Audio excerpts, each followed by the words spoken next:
سوچ لو کہ ہم اللہ تبارک و تعالیٰ کے لیے گواہی دے رہے ہیں، تم یہ سوچ لو کہ ہم اللہ تبارک و تعالیٰ کے لیے انصاف کرنے والے بنے ہیں، ہم اللہ تبارک و تعالیٰ کے لیے انصاف کر رہے ہیں۔ للہ شہداء بالقسط، اللہ تبارک و تعالیٰ نے اسی آیت کریمہ کے اندر آگے بیان فرمایا،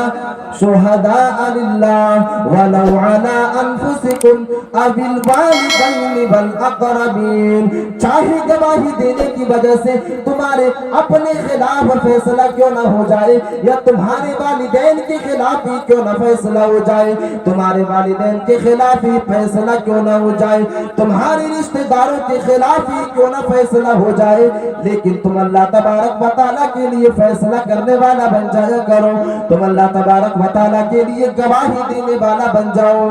للہ شہداء بالقسط ولا یجرمنکم شنآن قوم علی الا تعدلوا، اللہ تبارک و تعالیٰ ایک دوسری آیت کریمہ کے اندر بیان کر رہا ہے کہ تمہیں دشمن کی دشمنی تمہیں جو ہے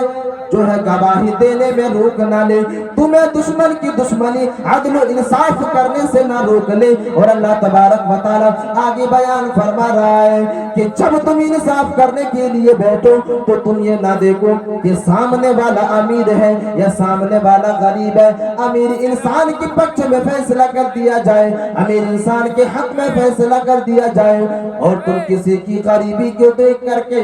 تم ترس کھا کر کے غریب کے حق میں فیصلہ نہ کر دو۔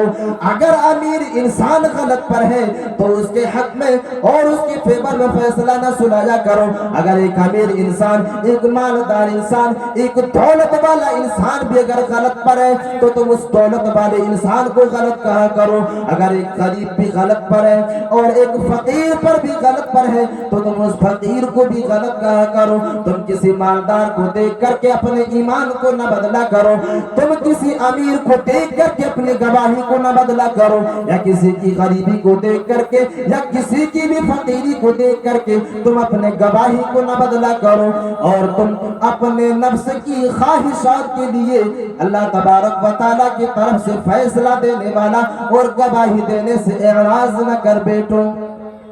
ولا تتبعوا الهوى ان تعدلوا وان تدعوا او تعرضوا فان الله كان بما تعملون خبيرا،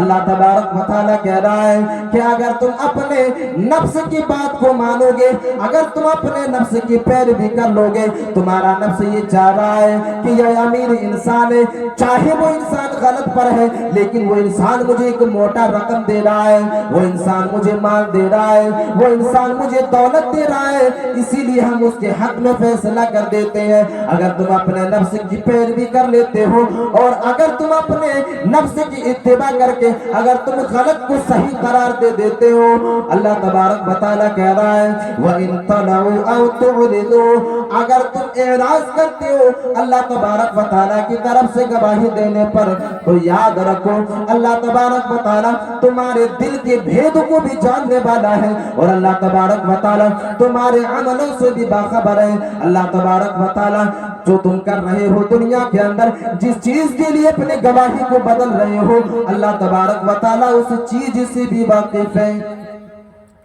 اللہ تبارک و تعالیٰ اس چیز سے بھی واقف ہے کہ تم نے اپنی گواہی کو کیوں بدل دیا،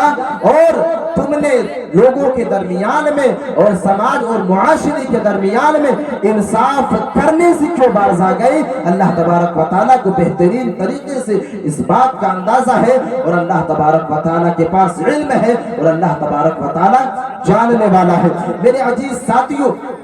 سماج اور معاشرے کے تعلق سے امام ابن تیمیہ رحمۃ اللہ علیہ ایک بہت بڑی بات کو واضح کرتے ہیں، اور منصب پر بٹھانے سے پہلے ایک حاکم کو، ایک حکمراں کو منصب پر بٹھانے سے پہلے دو چیزوں کے بارے میں تذکرہ کرتے ہیں اور بیان کرتے ہیں کہ سیاست شرعیہ کی بنیاد دو چیزوں پر ہے۔